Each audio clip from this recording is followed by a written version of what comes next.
Zoey Greco, intuitive mentor, numerologist, and spiritual support system to women everywhere currently overthinking a text message. Girl, just send it already. She's been called too sensitive, too emotional, too much, and somehow turned it into a career.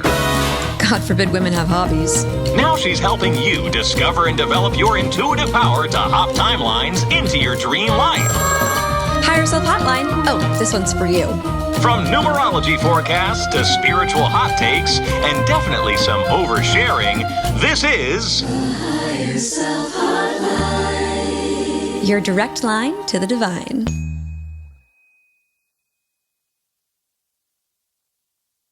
Hello, Divine Darlings, and welcome back to the Higher Self Hotline. I'm your host, Zoey Greco. And I'm your co-yapper, Amelia Elsie Buxton. Thank you so much for joining us today. And thank you so much for joining us for the beginning of season 13. This is officially the start of season 13. Mike, throw that applause sound in here.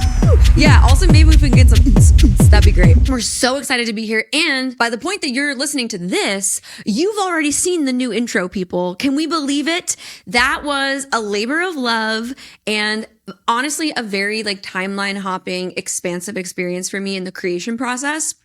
And even in the back end production process, I was crashing out over it a little bit earlier because I was like, it's not perfect. And then I reminded myself, it doesn't need to be perfect. And also it's iconic. And also there's so much growth and beauty that came from it. And actually, I think we're going to talk about that maybe in our next Amelia and Zoey episode, because there's so much about that experience to cover. And I do definitely want to talk about the quantum leap of that entire experience.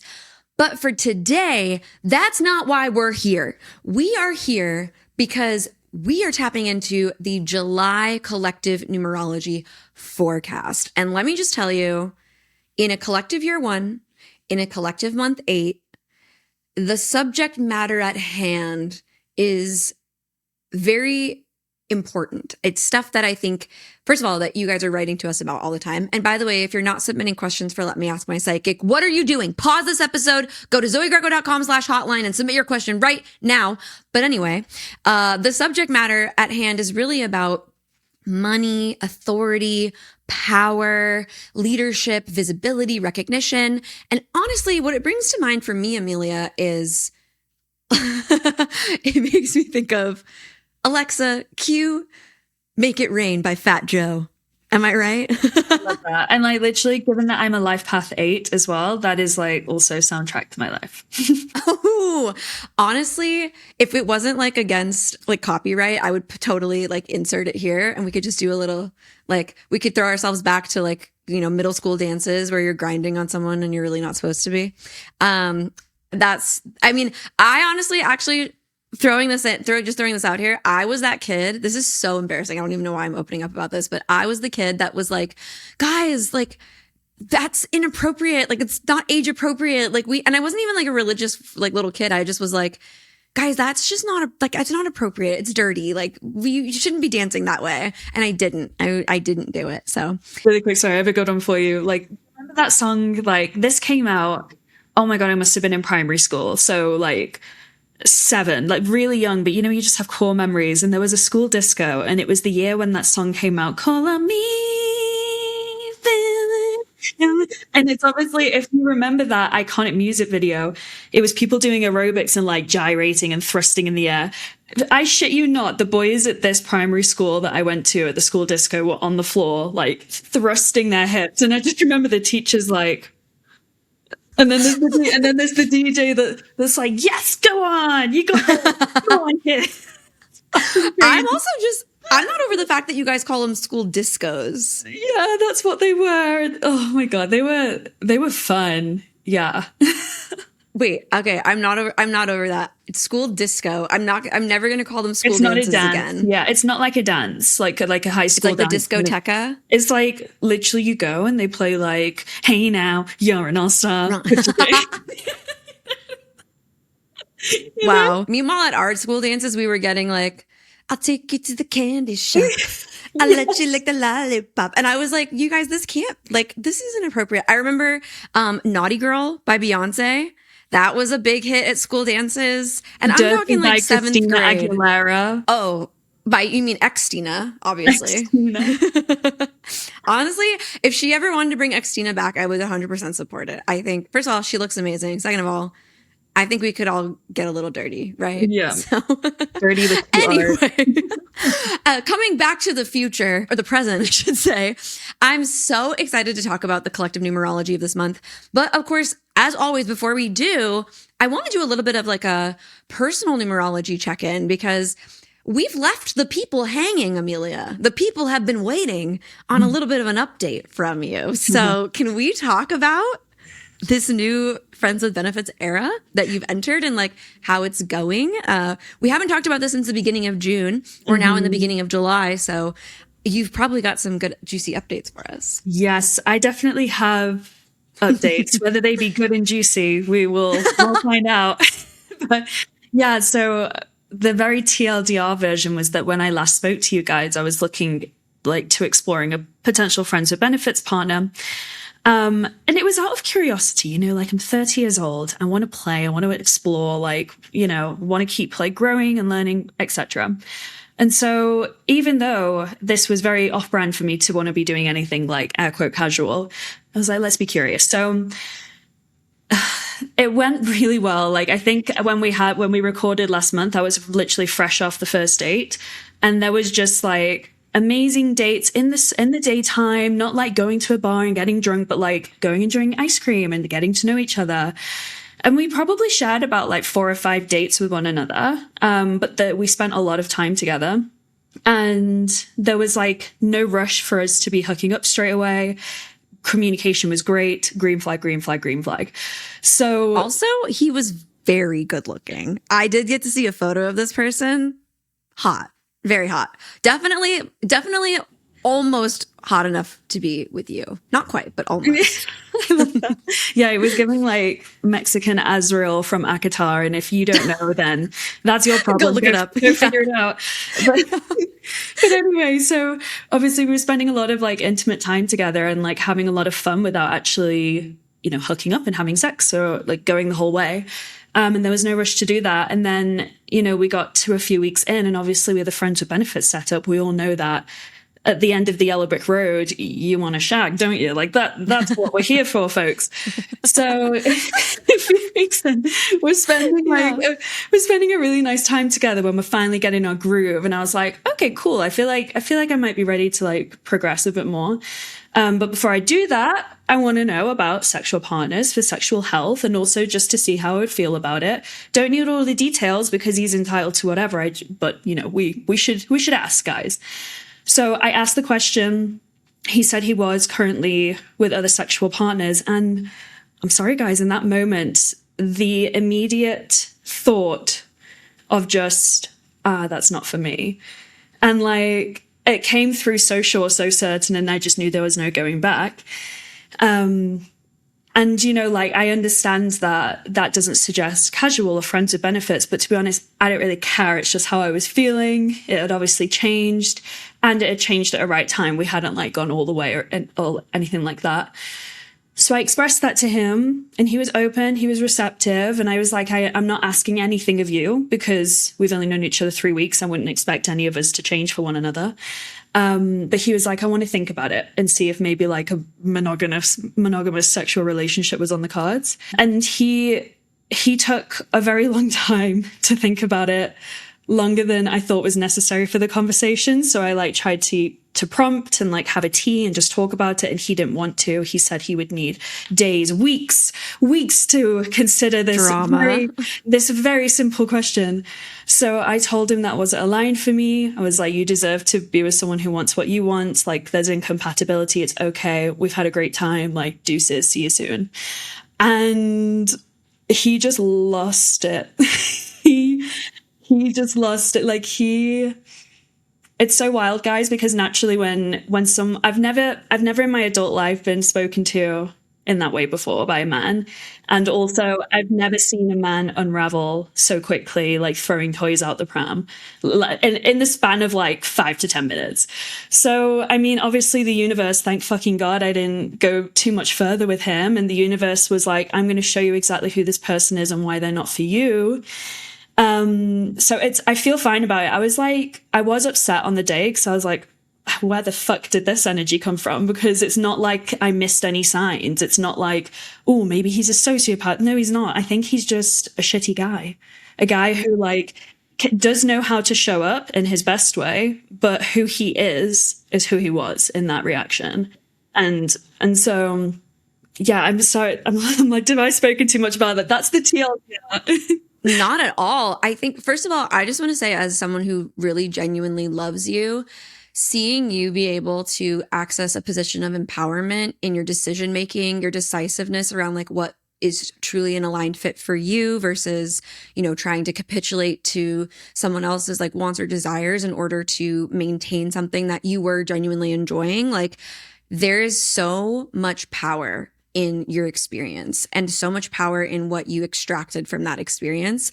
Also, as you were saying, this has actually been a super common theme in the women in my life recently, where like I would say, including you, like 3 or 4, maybe even 5 of my closest girlfriends are going through this same sort of experience where like someone's true colors appears just in time for like things not to be too intense on the other side, but like the lesson was learned, the message is received, and like the connection is severed. But I'm interested to ask you, because this was occurring for you in a collective month 7, which is, first of all, meant to actually be a time of like hermiting. So the idea of like beginning something like relational during that time is counterintuitive, but not impossible. To anyone listening who like met someone they like in June, no problem, not a big deal. But it's interesting because like it goes kind of against the themes. And then the other thing about 7 is that it's profoundly introspective, profoundly, to the point that like I very much imagine, as we discussed, like the hermit in a library cave sort of thing, but all the books are about you. So I'm really curious, like, were there pieces of this that were particularly introspective for you, where you felt like this was maybe more of a mirror than it was like, that's like something to study.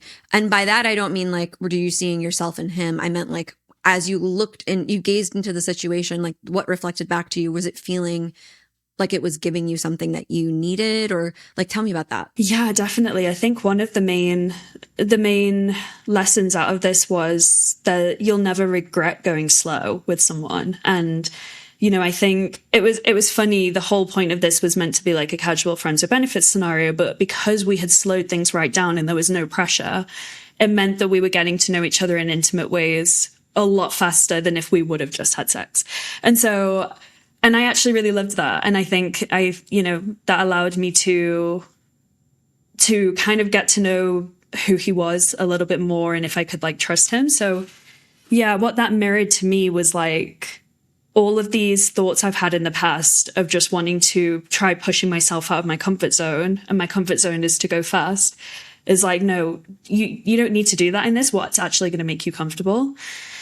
So I think like staying true to that was really important. And also what it showed me is that my sister reflected this to me. I am getting better at this because whenever these things happen, you're like, oh, like another one, because it's nearly a year since I was last dating someone as well.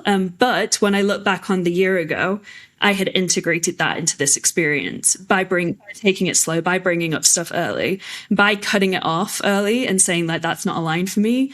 I have never stayed truer to myself than in this situation. And yeah, for the most part, like he held it in a great way until the end of it. So, you know, I think we can get down on ourselves a lot naturally when something that felt so intimate and close can turn out like a dumpster fire. You're like, what did I miss? What was my problem? What did I do? Like what's wrong with my judgment? It's like, there's nothing wrong.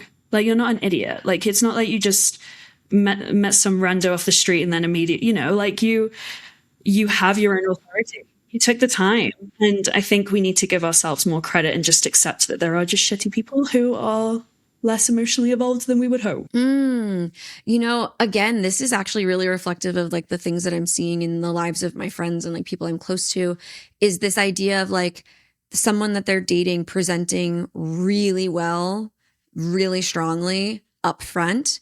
And then the second there starts to be any sort of challenge, when there's any play, and to be completely fucking frank with you, the theme that I'm really seeing is when my female identifying friends are trying to get their masculine identifying partners to expand their capacity.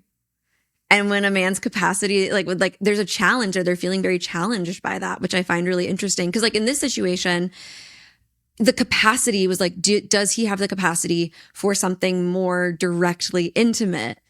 Or, you know what I mean? And it's like, he couldn't compute the idea of like, probably not, but having to say that to you clearly was something he like couldn't do.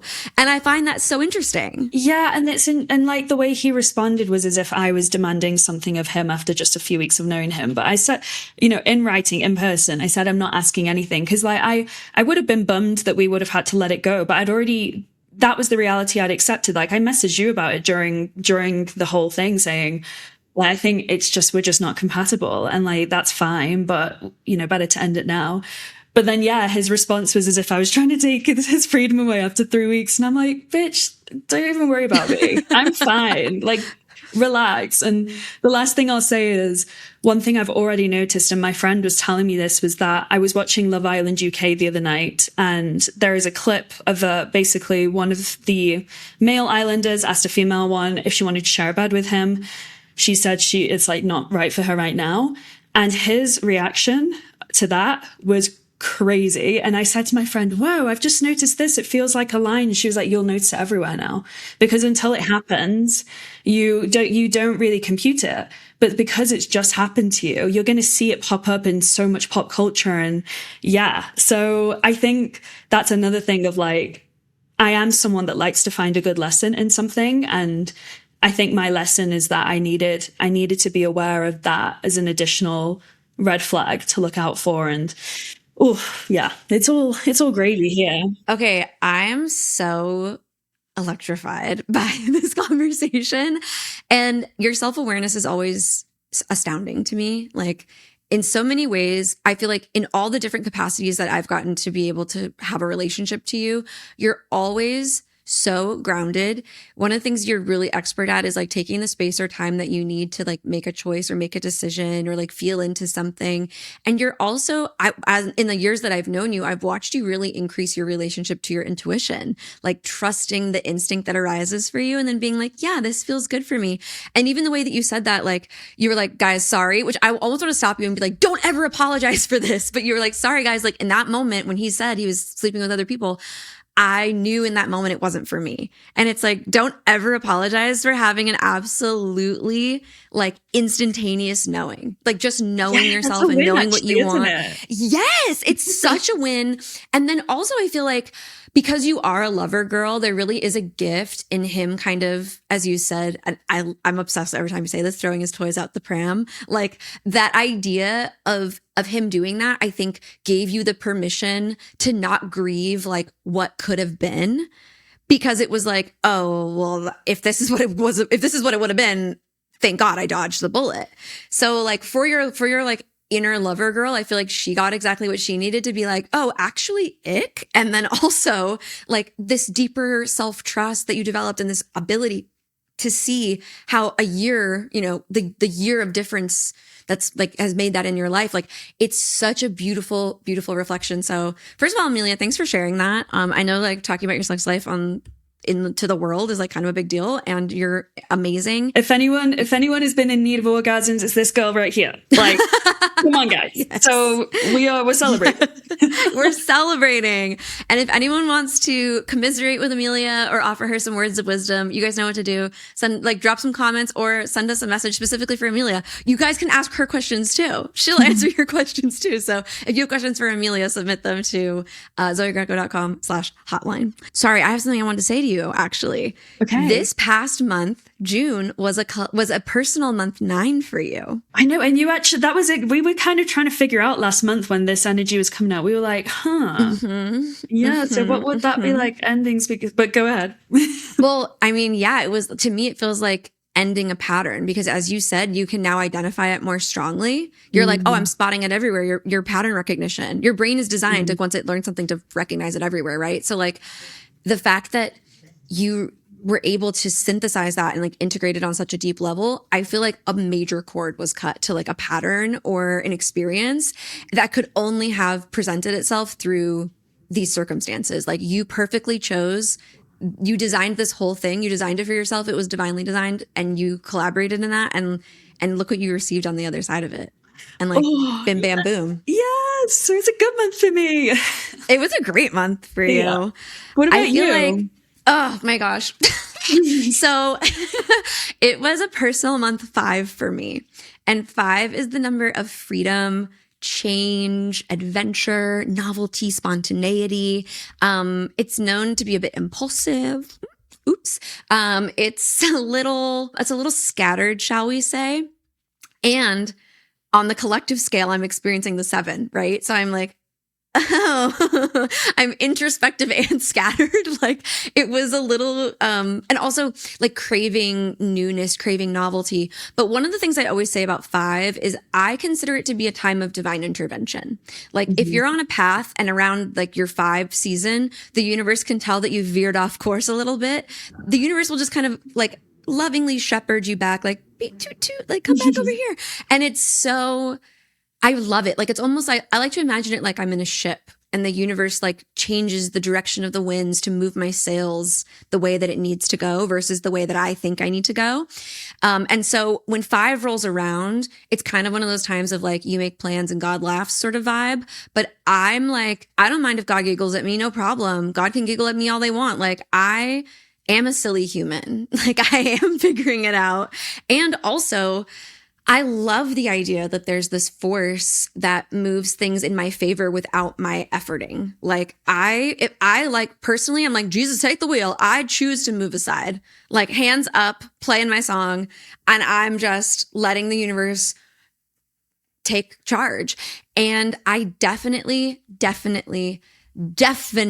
received some really beautiful, like internal reflections and realizations around my relationship to control and how much I would like for the universe to sort of like unroll a red carpet out for me. Like just, you know, create a path and trust that path versus force. Like it was kind of about learning through playfulness because it's also a playful number. 5's kind of the life of the party. And so I had a lot of like playful energy that I learned through. I went to an emo, screamo, karaoke night for one of my friends, Steven, which also like, I love that a cis, like big buff man that I know, like wants to do karaoke for his birthday. It really like, it means the world to me. Steven is such a king. We love him so much. He's the perfect king for my queen, Lexi. And the two of them are just so fun and joyful. And I feel like that experience was so fun and so playful. And pretty much everyone in my friend group is kind of carrying something really heavy right now. And it felt really good for us all to just get together and literally just like get high and scream emo music, you know, and like just. Oh, and also to not to remind you, but by the time this episode comes out, there's also something else playful that we will have done together in person. I know. By the day this comes out, so as you guys are listening to this now, yesterday, Amelia and I went to Disneyland together. Now, I'd love to be able to tell you about it, but it hasn't happened yet. It'll happen in a week. So we'll catch you up and definitely go look at our stories right now before they expire because you want you to be able to see our fun adventures at Disney. But yeah, like it's been a time of play and learning through play.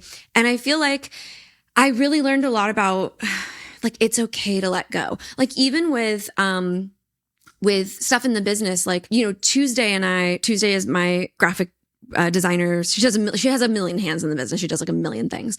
And she and I used to work very collaboratively on graphics, but I've been so inundated with other projects that like, as we geared up for this season and geared up for like all the new things, she just kind of had to like roll out an entire new like design for social.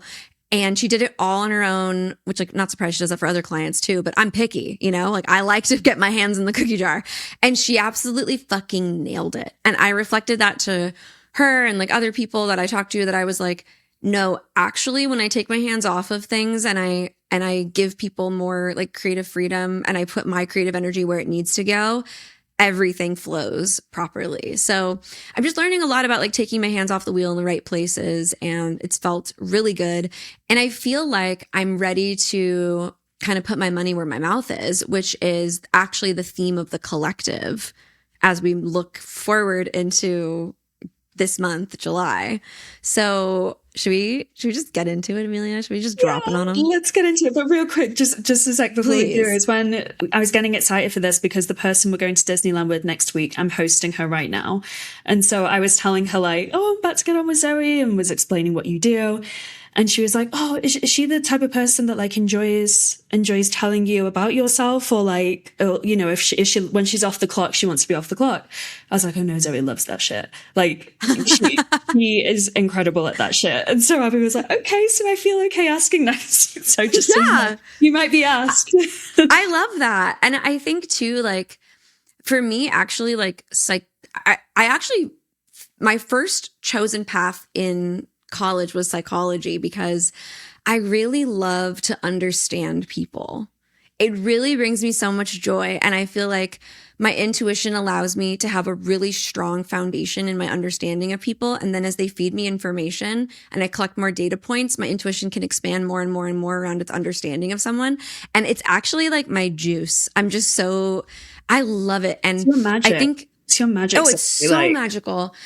And, you know, it's interesting because this has actually been coming up a lot recently as well, is like, I've noticed that, yes, am I judgmental toward myself sometimes? Absolutely. But my judgment toward other people is like very, very minimal. I really just don't find any joy in judging people, but I find so much joy and satisfaction in understanding them or wanting, like trying to understand them, and learning about them.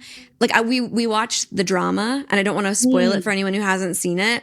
Yeah. But there's a major twist, and the result is that everyone is really judging one of the main characters very strongly, like to the point that they're questioning their reality.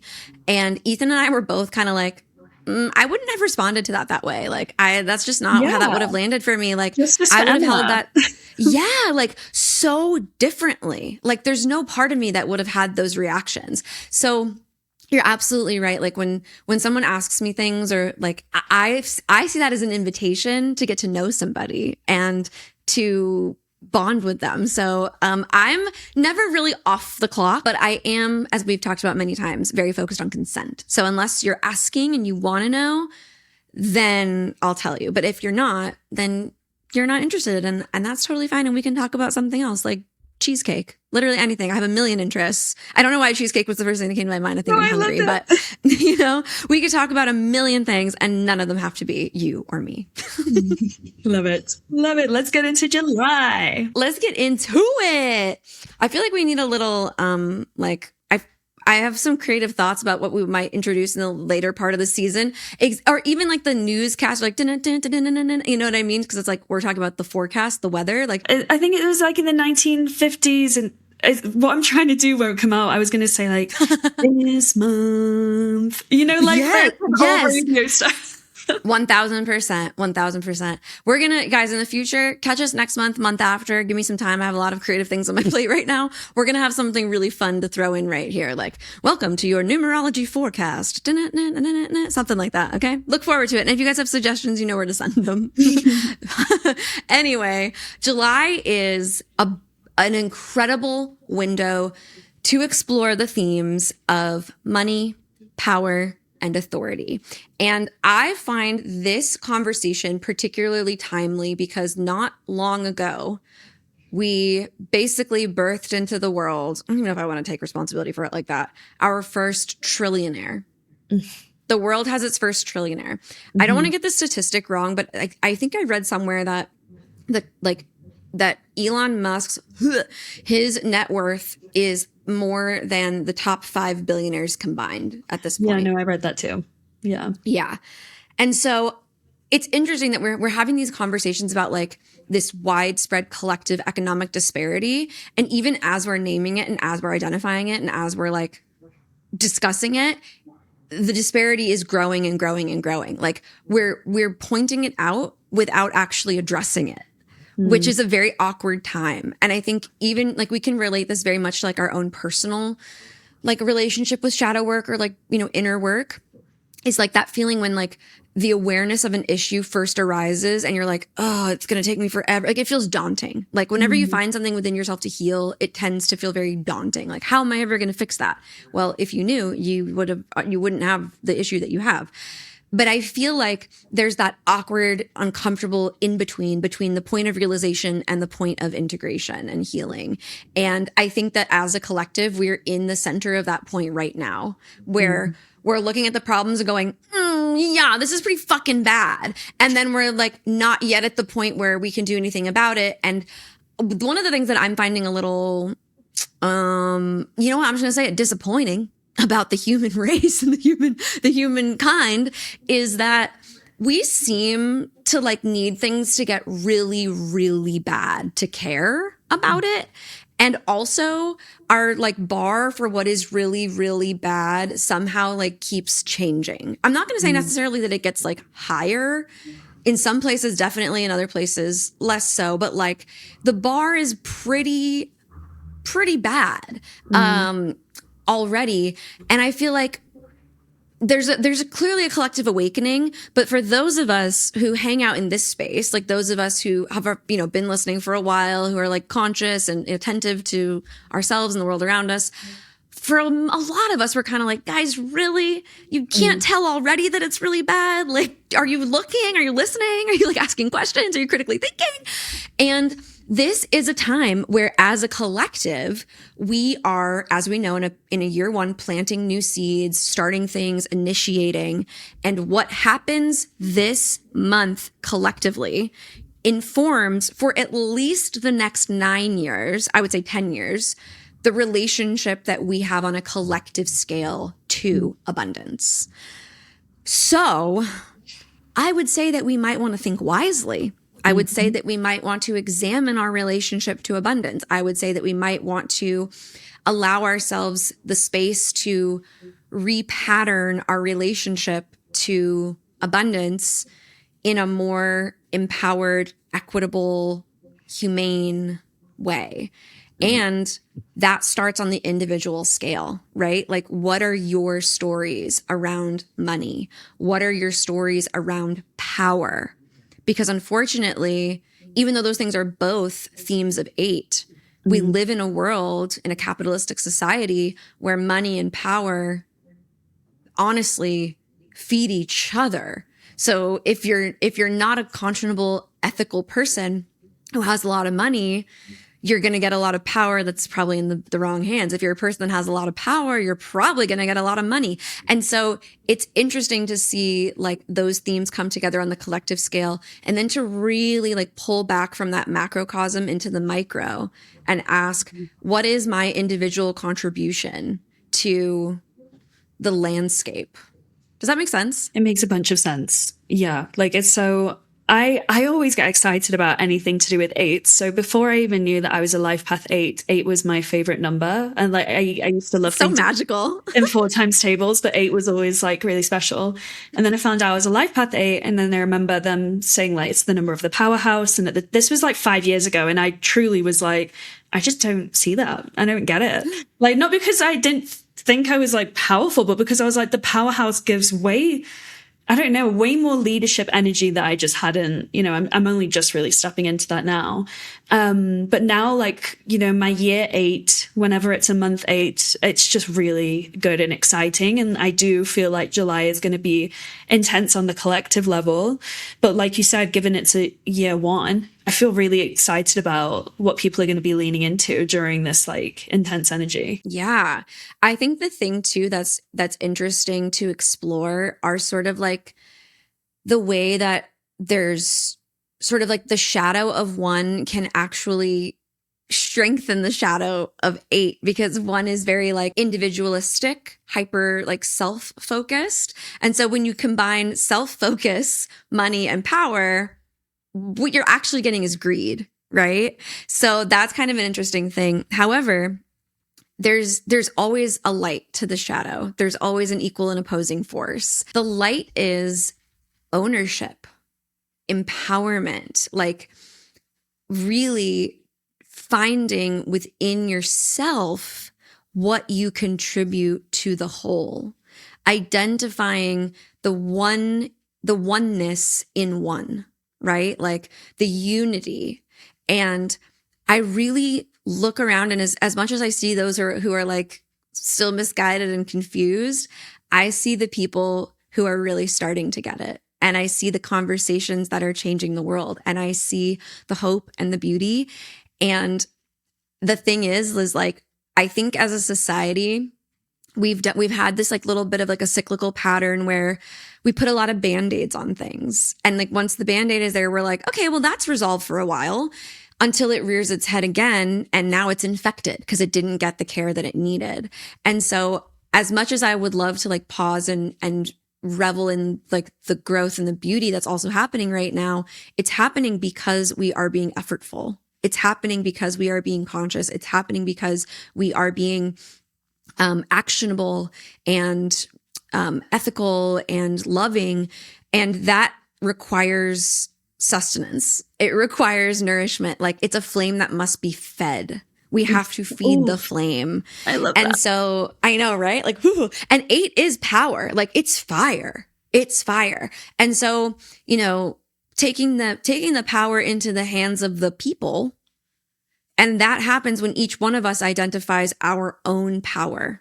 Who are we? And what power do we bring to the table? Like, it's really about understanding your unique offering and choosing, because this is coming back to the 8, visibility, right? Like, okay, it's not just enough to know what your power is and how you can contribute it. You must contribute it. And that is what this month really requires you to do. It's like you've spent the first half of the year ideating, creating, thinking on it, dreaming about it, planning for it. And this is like, okay, babe, it's the back half of the year. Like put up or shut up, like get to getting, step to stepping. And that's really what we're being asked to do, is like put your money where your mouth is. And this is the time, right? Because it's like your money, right? Your 8 and your mouth, right? It's like your position of power and visibility, like how you are received. So the seeds that we plant as a collective right now, we will reap the rewards or not of over the next decade. And at the same time, this is a great time for us to also think about, where are we investing, right? This is long term. So like, where are we putting our energy in ways that we want to see grow and flourish? And where are we putting our energy in places that we don't want to like feed? So like a good example of this is one of my clients just recently left her position and took another one, and they're totally different, but they're related because they have the same like governing body. So she's getting like feedback about how people at her old job are like talking shit about how she like left things undone or whatever, which she didn't. They're just using her as a scapegoat. And she's like, you know, venting about it. It's like, that's so unfair. Like, just because I'm not there, and like they're throwing me under the bus to like our boss because they're not doing things correctly, or they don't know how to do things or look for things because they're trying to pick up the slack where, whatever. And I said to her, hey, you just sent me a 10-minute voice note about this. Totally fine. I always love to hear it. But how much of your power are you going to keep giving to the situation? Like, how much do you want to feed this? Because like, you don't even fucking work there anymore. Like, let them run their mouths. They're making themselves look stupid. Everyone knows who you are, what you brought to the table, and your quality of work. Like, that's not actually in question. So how much do you actually want to waste your time on this? Because you're not wasting my time, you're wasting your time. And she was like, wow. Yeah, I'm done talking about that, and I'm done thinking about it. And it was like, abso-fucking-lutely. So this is one of those times as well. It's like, where do you want long-term to invest your energy? Where do you want long-term to grow and foster something in your life? And what seeds need to be planted and tended to in the time between now and then? What are you going to lay into the ground? So exciting. It's so exciting. And I think like, just thinking of that, and like in my own world, kind of building and closing a chapter in the span of 3 weeks in June, during a month 9, like being able to remember who the fuck I am before I enter a collective month 8. Highly recommend. Highly recommend that. Like, Oh, bitch, you just got me so good. You're absolutely fucking right. And that's exactly what this is like remembering who the fuck you are. And because we just spent this collective like month of June in a 7, that is actually quite literally the entire point of that month is like, who am I? Like, who am I? And by the end of it, you do remember who the fuck you are. And then you take that with you into the, like, you just absolutely nailed that. I was thinking that this morning. I was like, man, I wonder how soon before Amelia really starts popping off with her own numerological insights. Cause like you're learning every time we have a conversation, like you're in school around numerology and it's like so cool to like, hear it from your mouth and your ears. Like I love these conversations. We hope you guys are enjoying them as much as we are because we're having a great time. yeah, me too. And like, it's, you know, there's so many different spiritual systems out there and people, whether it be into astrology, numerology, human design. But for me, numerology has always just felt really aligned to my process and my journey. And I don't know, you know, there's no reason for it. It's just something where like the messages feel a lot more connected and easier for me to like comprehend than if I get like an astrological reading, which as great as they are, sometimes I find that like there's so much energy that I know exists, but it's really hard to like bring down to like the bare basics. Whereas like numerology, I can crack it down to like, oh yeah, remembering who the fuck I am. Simple. Yeah. I think the thing that for me, and this is no shade, no hate to the astrology girlies out there, guys, please still come sit at our table. We love you. Like I love them. We need it all. You know, the thing that I noticed too is like numerology feels very earthly. Like we see the golden ratio. We see the way that like all things on earth are very like formulaic all around us all the time. The entire earth is coded in numbers. And I do feel like astrology is universal. Like it's a little more, it's like a little wider. The scope, the view is a little bigger because it's planetary. Therefore it is universal. And yes, absolutely. The earth is a planet. We're a part of that system. Numerology just feels a little more like grounded to me in that it feels more earthly, which I think is also what makes it feel maybe more like applicable because I am here on the earth. So that's just me. Astrology girlies, do not come at me. I am not knocking your swag. I think you guys are absolutely crushing it.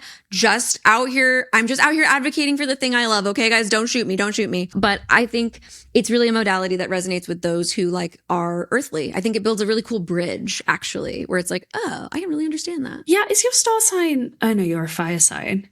Yeah, it's interesting because I'm an air sign and you're fire, but for some reason we are also grounded towards an earthly numerological system. Yeah, I mean, for me, I think it's my Venus sign, my Taurus energy. Like, and this is an act of love. You know what I mean? Like everything I do comes from that space. So I think there's more earth in me than I give credit to, but there's definitely a lot of fire in me. Speaking of which, I would love to touch quickly on my hormone journey with progesterone, since I touched on that a little bit last month. Guys, I don't think it's for me. It makes me feel pretty fucking weird. It makes me really, really irritable and seems like it just turns up my emotions a little too high. So we're going to, I booked another appointment. We're going to keep exploring that, but I did want to update the friends out there because the first month I was like, I'm adjusting. Month 2, I'm like, I just don't think this is for me. And that is the beauty of intuition, right? It's like, whether it's in your body or whether it's in, you know, your life at large, being able to be sensitive enough and self-aware enough. I was talking to a client about this recently, actually, like being self-aware versus self-conscious, right? Because we always think of consciousness as a good thing, but to be self-conscious is not actually as empowered as being self-aware. It's like, I'm aware of myself. I'm aware of my feelings. I'm in touch with myself enough to know that the smallest change, this most subtle thing can make a big impact in my being. And I notice it right away because I'm attuned to myself. So like self-attunement is a very powerful tool. And if you guys want to learn about being attuned to yourselves, go take my quiz. It's on my website, zoegreco.com. Just go take the quiz and find out what your intuitive type is, your primary intuitive gift, so you can start being more self-aware and tapped into yourself. I'm a case study because, you know, before I met Zoey, that was one of the first things I did was her intuitive typed quiz. And like, look at me now. I'm deciding in the moment that I no longer want to sleep with someone. Hello. She's a case study. She's a case study. Take the quiz. Actually, I just thought of a couple other things that I do want to bring into the conversation of the numerology really quick. So thanks everyone for taking that little detour with me around my hormones. But one of the things I also really want to name for July that I think is really important is the fact that impatience might be something that you experience. 8 is not particularly patient. It's like, oh, I want an Oompa Loompa now. Like that's the way it is, you know? And impatience is also a trait of 1 because 1 is a baby, right? It's like totally new. And so it just hasn't developed the virtue of patience yet. And so when you're feeling like really initiatory and you also feel like you have to be a success right off the bat, there can be a sense of like self-imposed pressure that really isn't serving you. If you're impatient for your result, that energy can come both from the 8 and the 1. But to be honest, like we've said, 8 is a long game. It's a long game. You're playing something longer. So exploring maybe how that relates to control for you, right? We've been talking about the idea of control. Like impatience, we often think we can cure by gaining more control, when in reality, I often find that trying to take control really slows things down.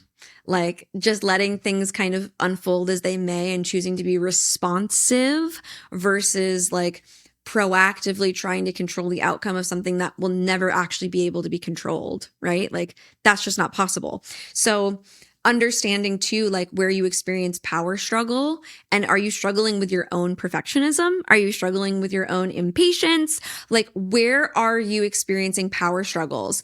And like, how is that repairable with more self-love? How is that able to be repaired with, you know, new self-talk? How is that able to be repaired with like a new lens and perspective of, you know, seeing yourself as being right on time? Like, what if you just take those stories and turn them on their head and you just choose not to believe them, and instead you choose to believe the story that makes you feel empowered? Ooh, put it on the fridge. She said it. She said it.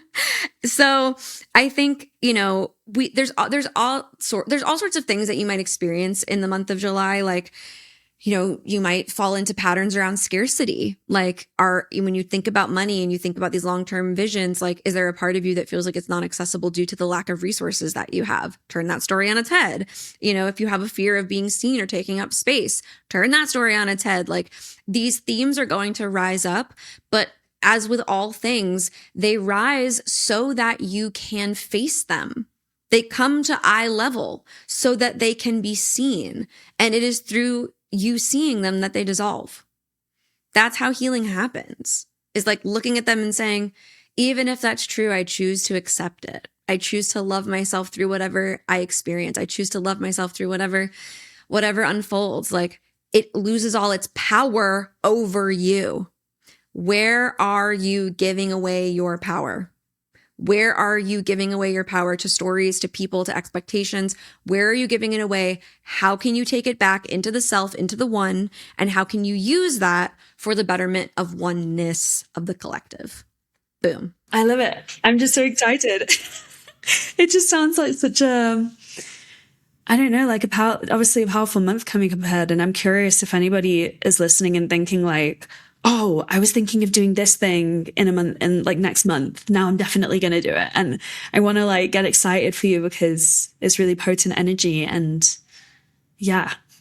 And there's so much to take from it. Yes, like it's a power source. This is a power source for us. So tap in, plug in, receive the power. And if there's anything that you guys are specifically like questioning or thinking or, you know, trying to ideate or bring into action, send us questions about it. We have time. We can answer them later this month. Okay. If you have questions about what's going on for you in the collective 8 or what's happening with your numerology this month and how it intersects, send me a question, go to zoegreco.com/hotline, submit your question. And if you need to, give me your birth date. That would be super helpful so I can like explore that. But we're here to answer your questions about any and all of these things. So please, please, please visit zoegreco.com/hotline, submit your questions here. And we are so excited to answer any and all inquiries regarding the things that you've been ideating on and you're ready to fucking bring into reality. Yeah. Ding, ding, ding, ding, ding. Whoop, whoop, whoop. Well, I'm feeling pretty complete, Amelia. How about you? I think we're kind of... I'm feeling activated and just so excited to see you real soon. Oh, me too. I cannot believe, guys, we're going to insert a picture. No, we won't, because we won't be able to. But next episode, we're going to insert a picture of me and Amelia hugging each other at Disney. I've already been outfit planning for quite some time. And I'm so, so, so excited for our time together. So guys, I would love to end this episode by thanking you, the listeners, for being here with us this time and sending you some love, sweetness, and positivity as you continue to blossom into the world. Find where you are letting your power be outsourced and take it the fuck back. Take it the fuck back, people. I can't wait to see that. Take it back. I can't wait to see it. And if you have some stories too about you taking back your power, send them to us, zoegreco.com/hotline. Connect with me on all socials at the Zoey Greco. And you can always find Amelia over at the Velvet page so we can keep getting some updates from her about her amazing book that she's writing and also some of the new branding assets. You guys, when you see these photos, you're going to die. Amelia is, first of all, one of the most stunning people I've ever seen. Like to me, you actually look like a goddess. I'm not even joking. Sorry, I know I'm supposed to end the episode. I have to talk about how beautiful Amelia is first. Girl, I seriously, every time I look at you, I think like, wow, like people would have like sold their souls to be with you in like Greek time. Like you look like a goddess. I wish they were doing it now. Well, 2026 is a trash year. Don't worry about it. I'm talking about when women were women. I'm just kidding. Yeah. When we were allowed to have bodies that were nice and like cushy and like, oh, like you are just like, oh, you're so stunning. Like everything about you is absolutely glowing, gorgeous, perfect. So guys, if you want to see the absolute beauty of Amelia, go visit her at the Velvet page. And as usual, I want to end by reminding you that you are important. You matter and you are perfect exactly as you are, especially if you look like Amelia. I love you. Your spirit guides love you. Amelia loves you and the universe loves you. So until next time, keep answering the call of your higher self. Bye, friends.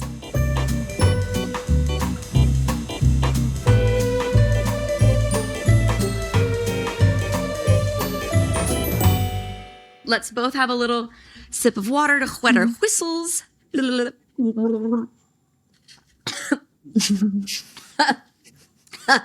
made me laugh so hard I choked. Yeah, Mike, throw that in the bloopers.